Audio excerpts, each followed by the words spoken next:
Welcome to the last day of our panel sitting here in Atlanta. It's been a busy week and there's another panel going on in room 339.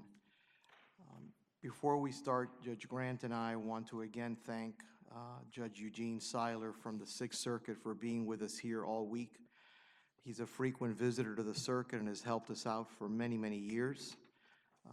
He's had a very distinguished career. He served not only our country in the Navy, but he was also a U.S. attorney, a U.S. district judge before going on the Sixth Circuit, where he has served with distinction. And we're very glad and honored that he's here to help us out this week. Glad to be of service. Thank you. With that, we're ready to begin. You're familiar with our lighting system. When the yellow light goes on, that means that your time is drawing to a close. So bring your remarks to a finish. If we take you beyond the red light, then don't worry, just keep going. You're on our time and not yours. And with that, we will begin with United States versus Cingari. And I think, Mr. Chase, you're up first? That's correct. Okay. May it please the court, my name is Dane Chase and I'm here on behalf of Rosa Cingari. This case raises two separate issues, one of which is a sentencing issue and the other is a forfeiture issue. Mr. Burns will be addressing the forfeiture issue and will adopt his arguments in full on that matter. With respect to the sentencing issue, the issue can really be boiled down to a question of whether the sentencing guidelines commentary can add language to a sentencing guideline which simply isn't there. The sentencing guideline at issue is the guideline for the offense of mail fraud. The guideline contains a cross-reference that states that if the conduct of the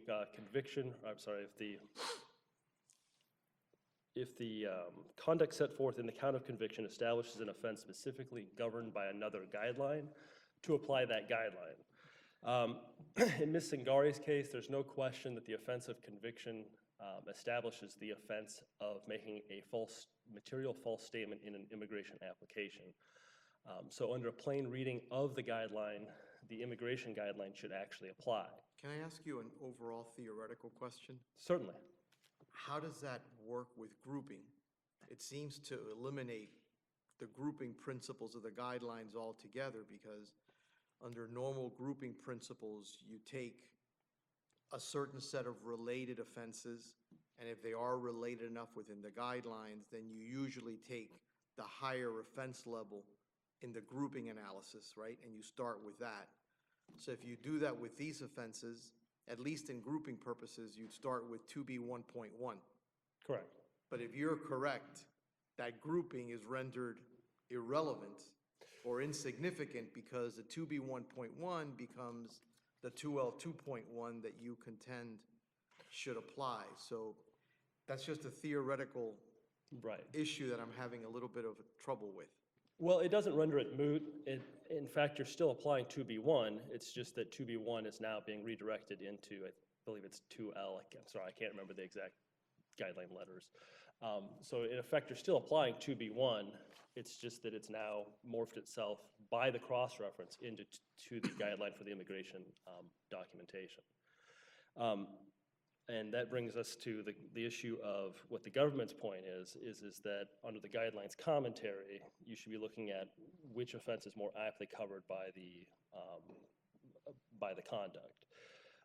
And the problem with that is that under United States v. Fulford, as cited in Ms. Cingari's briefs, it clearly states that the guidelines commentary is what governs. If the guidelines itself is what governs. If the commentary is inconsistent with the guidelines, you're supposed to apply the guideline itself. The language of Fulford actually states that if adding language to the guideline would be an improvement, it doesn't matter. It's not this court's function to modify the guideline to improve it.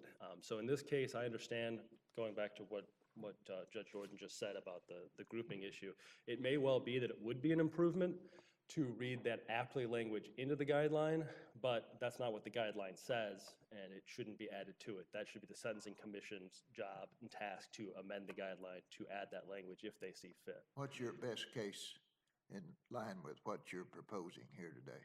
I would say the Fulford case, because it contains the language that says that you're not permitted to add that word, not permitted to add aptly to the guideline because it simply isn't there. And if it's not there, then if you read the guideline itself strictly as it's written, there's no way around applying the immigration guideline. You have to add that word aptly in order to avoid that, and that word simply is not in the guideline. And your position would be that under subsection C of the guideline itself, Under the cross-reference, correct. right, the conduct set forth in the fraud charges establishes the immigration offense That's correct. of making the false applications. That's correct. Right, okay. All right, thank you very much. We appreciate it, Mr. Chase.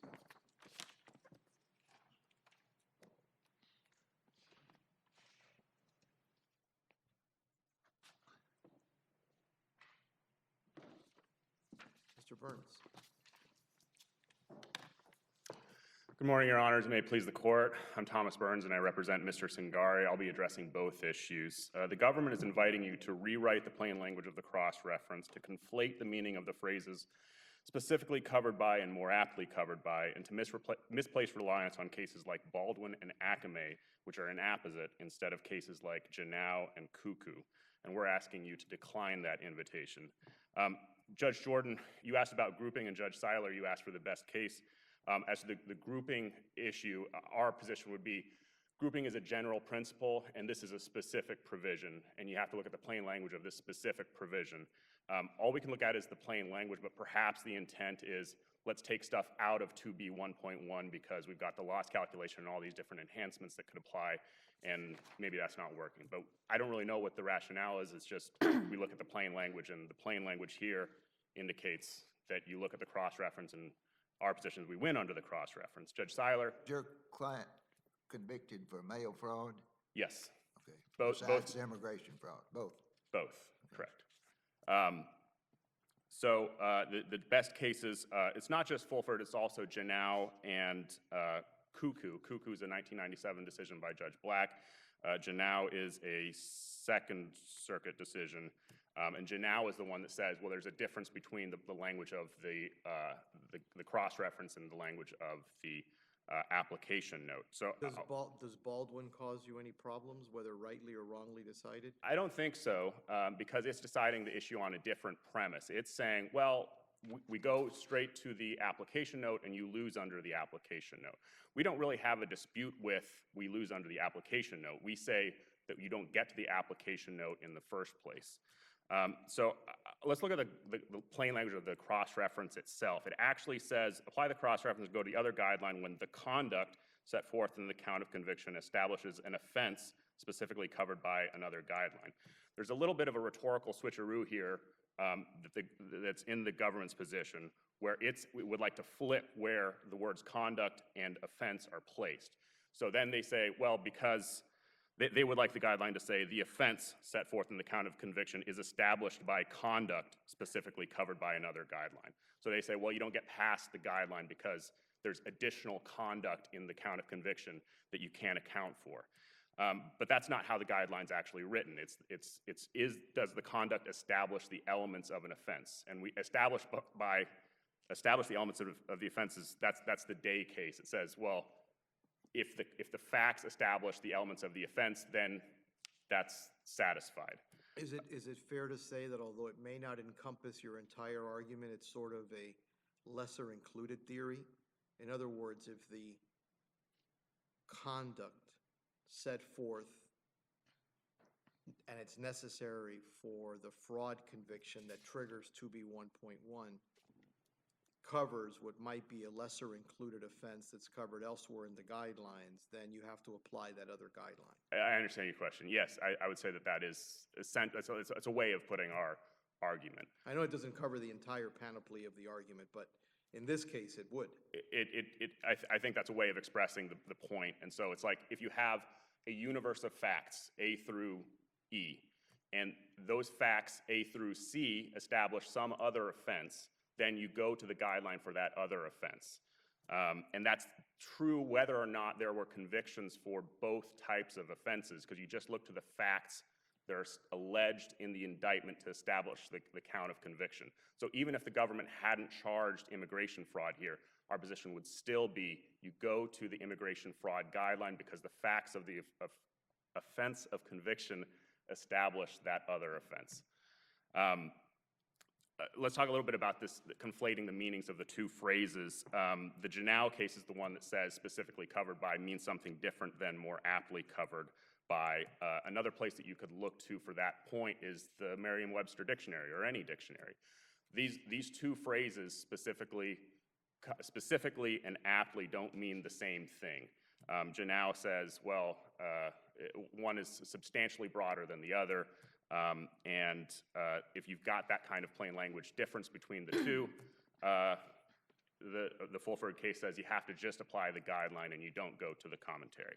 Our unpublished decision in Asim, if that's the correct pronunciation, cuts against you, right?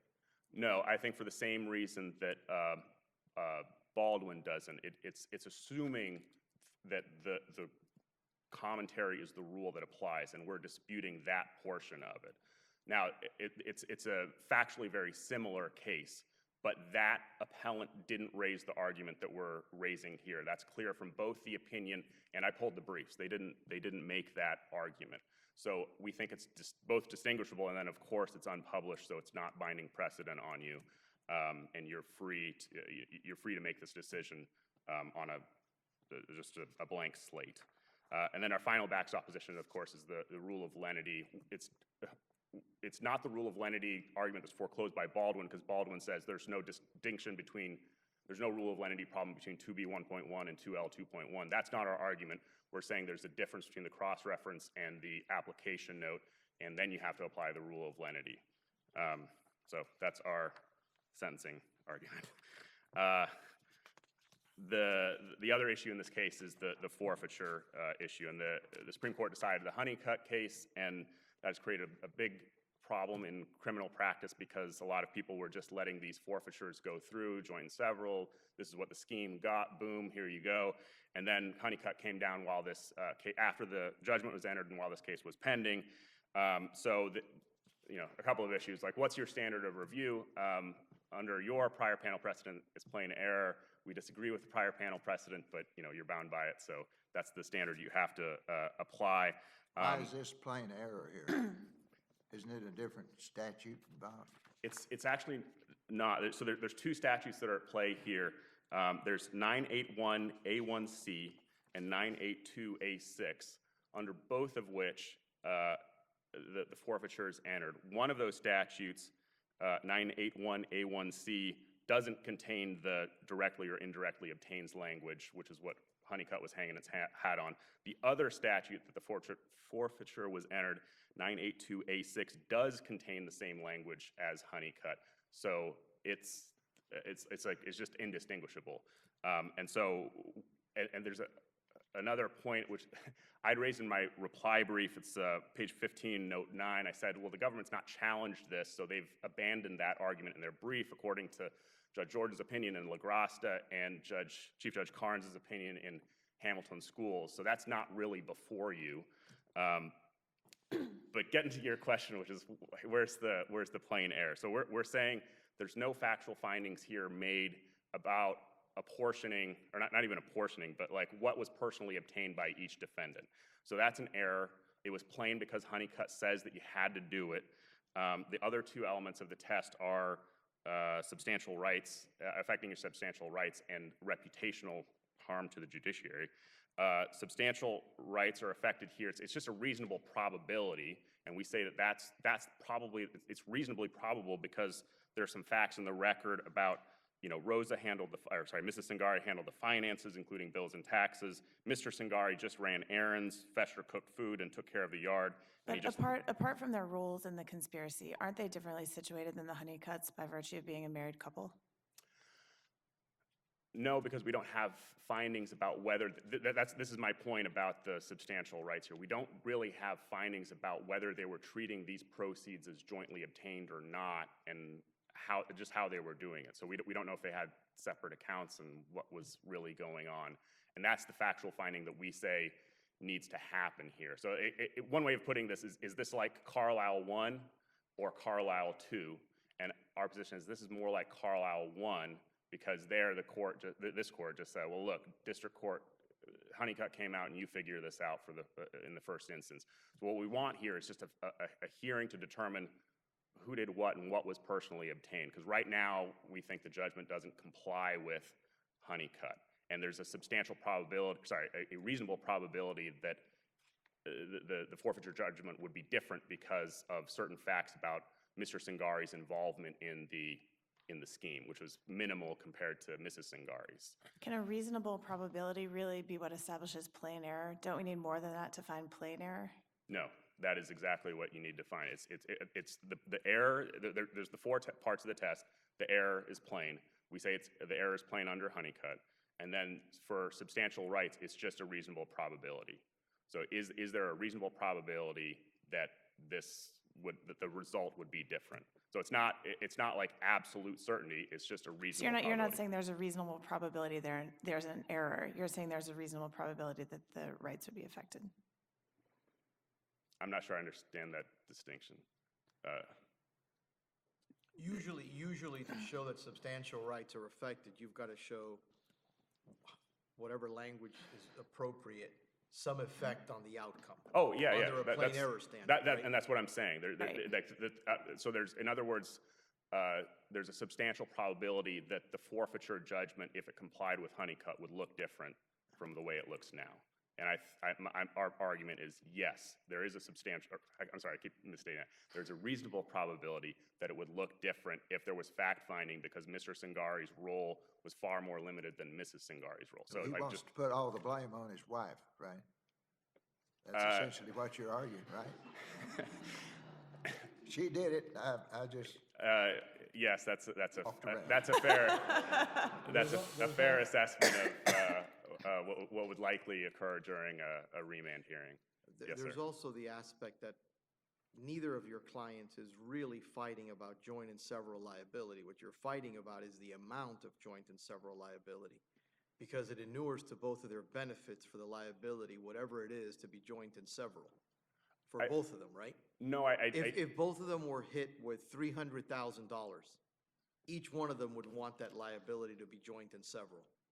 I disagree, actually. What they would actually like to happen, and I think what I think they would actually like to happen is one of them have the lion's share of the liability, because then, like, Oh, let's no, assume, I know, but that's not my hypothetical, okay, right? If both of them were hit with the same amount, whatever that amount is, right? If the amount were the same for both, whether it's 100,000, 200,000, or 700,000, if that amount is equal, joint and several liability is the desirable outcome for each of them. Because as one pays, the liability for the other gets reduced. yeah, I think, I guess that was sort of what happened in Carlisle too, but it's like an offset type of provision. And so, yeah, like they would like an offset, like if one pays, then it goes down for the other if they lose this primary argument. That's like a secondary argument. But the primary thing that they would like to occur is that the lion's share of the liability go on to one of the defendants, a minimal amount go on to the other defendant, and then they pay down the minimal amount and they can go on as a happily married couple despite what takes place at the remand hearing and be able to live their lives by like renting apartments or buying a house or whatever, because they can do that through one of the married couple's names and not the other. So that's kind of like practically the end goal of this this argument. All right, Mr. Burns, thank you very much. You both reserved your time. Okay, thank you. Ms. Gershow.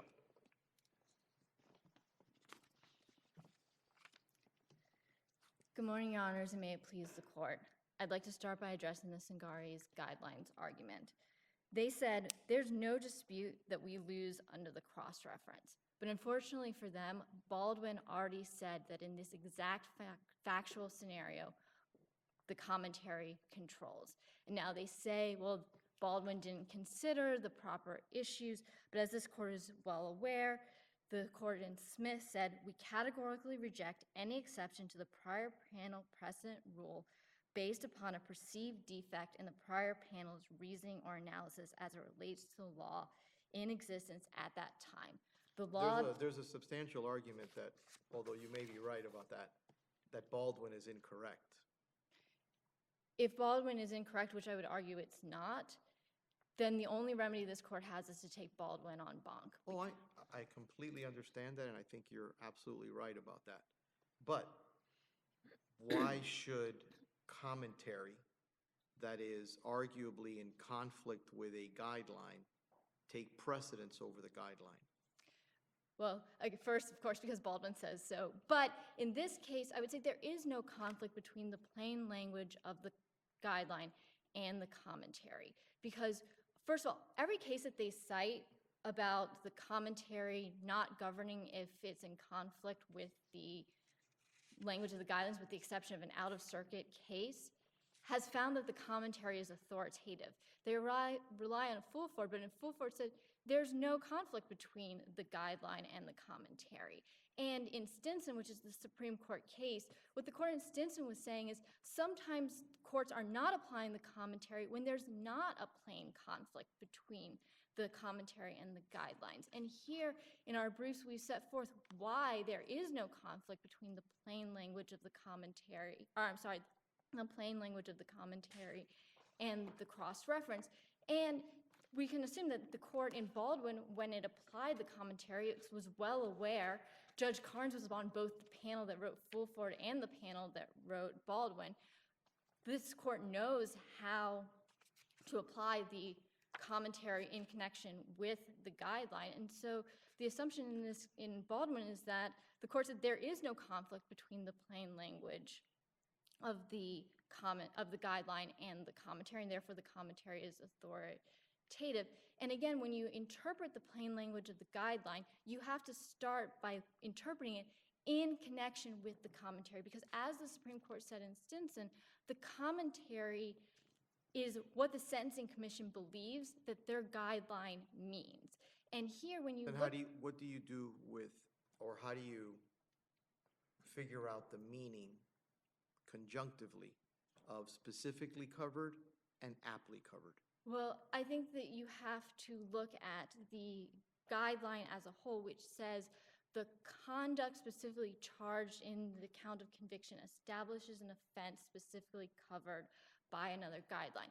And here, if you look at all of the conduct of this offense, it goes well beyond an offense that is specifically covered by another guideline. This is not... That's not the language of the guideline. You could have a guideline that says it could be elements-based. The guidelines could have been elements-based. In other words, a sort of Blockberger double jeopardy elements test. And if the other guideline is only a lesser included, then you don't apply it. But that's not the way the language, and then I'll stop because I know your argument is that Baldwin binds us. But that's not the way the guideline reads. I would just respectfully disagree that the guideline is ambiguous as to how it's to be read. And to give you an example, let's say that there was a mail fraud scheme, a giant mail fraud scheme involving loss to hundreds of victims and millions of dollars of loss, and one aspect of that offense involved one filing of a false immigration document. So if you applied the sentencing guidelines under the fraud and deceit guideline, their guideline would have been life. And again, consider that when this cross-reference was written, the guidelines were not advisory, they were mandatory. And so he would have faced mandatory life under the fraud and deceit guideline, but 30 to 37 months under the immigration document guideline. It can't be the case when you interpret the what the sentencing guideline was saying in connection with the commentary, that that's what the Sentencing Commission intended. But again, I do rest on Baldwin and say that Baldwin controls here. And so unless there are other questions, I'll turn to the Honeycutt issue. So they start by saying, first of all, they say, Mrs. Cingari simply adopted the arguments of Mr. Cingari. As you've noted, there's an inherent conflict between the interest of Mr. and Mrs. Cingari. So Mrs. Cingari cannot show that she was substantially prejudiced simply because Mr. Cingari was substantially prejudiced. Well, but they both stand in the same shoes. If the argument survives, the argument is that you need findings. and they both stand in the same shoes with regard to lack of findings. They do stand in the same shoes with lack of findings, which I will disagree with about the lack of finding and address in a second. But in terms of substantial prejudice, she has to show that the outcome would have been different if the court had taken into consideration and made those findings. And Mr. Cingari's position is basically she was liable for all of it. So if that's Mr. Cingari's position, then under his position, she can't establish substantial prejudice. But let me go back to the no findings issue. The district court specifically found that based on the evidence presented at trial, as a result of the conspiracy and fraud offense, the defendants received criminal proceeds in the amount of $740,880. Now, so that finding, when they said they received, acquired, obtained, those are all synonyms if you look in the dictionary definition of received and the way that the Supreme Court defined obtained and acquired in Honeycutt. So she found, that the district court judge found that the defendants both received the entire sum of the proceeds. And Honeycutt does not plainly extend to the facts of this case to where defendants jointly obtain the same proceeds. Honeycutt just says a defendant cannot be forced to forfeit property that he never personally obtained. But here the government's position is that both parties personally obtained the entire amount of proceeds of the offense. And the reason for that is they were jointly conducting the fraud. Although Mr. Cingari likes to paint himself as a minor participant, the PSR says that he filled out at least 200 of these false immigration applications. The PSR also doesn't show any other source of income for Mr. Cingari during this time period, and shows that, and the testimony at trial was that there were 4 bank accounts into which cash was being deposited daily. One was an account for the business, one was a joint account that was owned by Mr. and Mrs. Cingari, and 2 accounts belonged to their children. And so there's just nothing on this record that shows that he didn't have access to and personally benefit from all of the proceeds of this offense. They were traveling to Italy, they were traveling to Siesta Key, they were going to Disney World. How was that being paid for? It had to have been paid for out of the proceeds of these offenses. And certainly when the burden is on them to show plain error, they cannot on this record show that either one of them didn't personally obtain and benefit from the proceeds of this offense. Is it your position that this was plain error or not plain error? It's our position this is plain error. It's what? It's plain error. It is plain error, okay. And In spite of the fact of these other cases that you sent in your letter? I'm sorry? In spite of the other cases that you sent in your letter? Yes, so our position that it is plain error, not because of the fact that that there's a circuit split over 981A1C. Our position that it's plain error because Honeycutt doesn't plainly extend to property that is jointly acquired by co-conspirators, especially married co-conspirators who are jointly benefiting from the proceeds of the offense. Your position is that Honeycutt applies to more than the forfeiture statute that was at issue there, generally speaking. Correct. But it doesn't necessarily control the outcome in a case like this one. Correct. And again, he says this is like Carlisle 1, but again, Carlisle 1 was on preserved error review, so it's just not applicable here. I mean, the nail in the coffin for them here is that this is plain error review. The burden is on them, not us. So the absence of a showing in the record about how the proceeds were divided means that they cannot show plain error. It's not our burden to show how the proceeds were divided. Unless the court has any further questions, I'd submit on our briefs. All right, thank you very much. Thank you very much.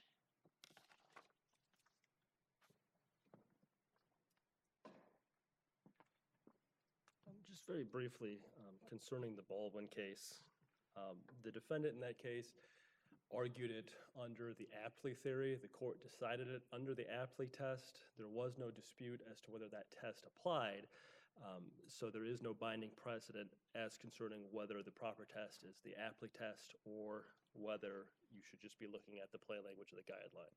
So it would be our position that Baldwin in no way has decided this issue, and this court is in no way bound by it. So for Is those. it that Baldwin didn't decide the issue, or that Baldwin didn't decide the issue considering the same arguments that you're making? They did not decide the issue, period, because nobody made an argument in that case concerning whether an Ackley test should be applied, whether the court should even be weighing the facts of the case. So it'd be our position that Baldwin didn't address the issue that we've raised, period, and so there's no binding precedent from this court or any court, frankly, on this precise issue. Right, thank you very much, Mr. Chase.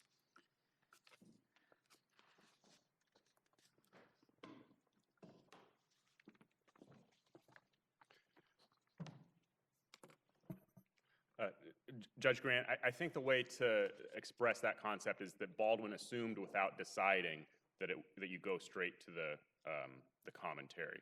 So that's why it's not binding here, because that issue, that legal issue, has just not been decided by a binding precedential opinion of this court. The decision that does address it is Janelle. It's out of circuit, but it explains why there's a conflict between the guideline and the commentary. And so that's one of the cases that we're hanging our hat on. Another one that we mentioned is Cuckoo.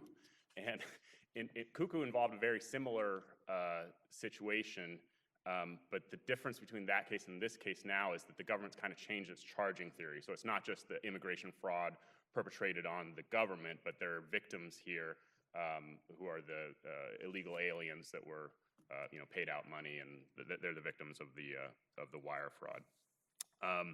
The other point I want to make is, well, I guess 2 points about forfeiture.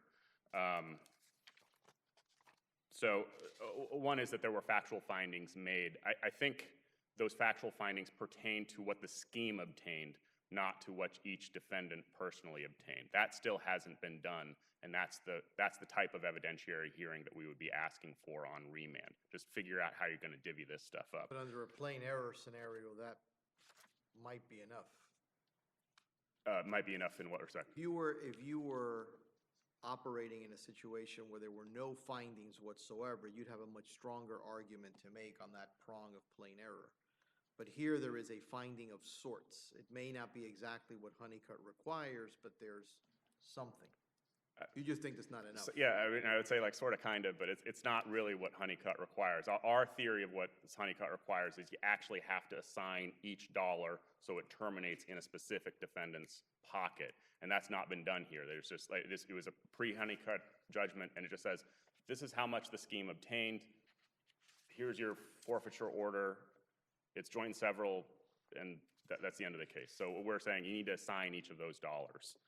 And then the last point I want to make has to do with Carlisle 1. Carlisle 1 did involve preserved error, except that the error there wasn't quite like a Honeycutt type of argument. There, the defendant had argued in the district court, look, I had agreed only to a $600,000 forfeiture, and you've tagged me with $1.8 million, and that violates the excessive fines clause and some other provisions. So it didn't really involve a Honeycutt type of argument where it was like, I was only responsible for this and my husband was responsible for this. It was just more like, it was a plea agreement and you've gone way above that. So it's not preserved in that sense. And still, the court in Carlisle 1 said, well, look, we need to have findings according to Honeycutt.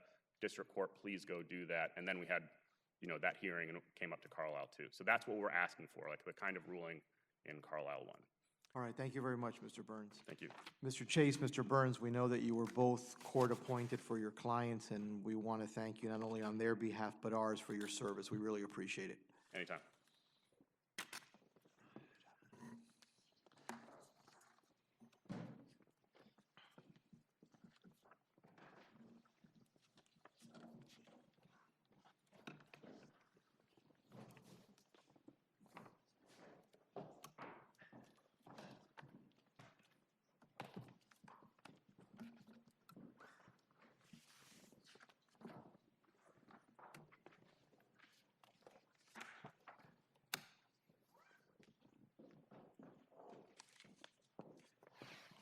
Our next case is number 4.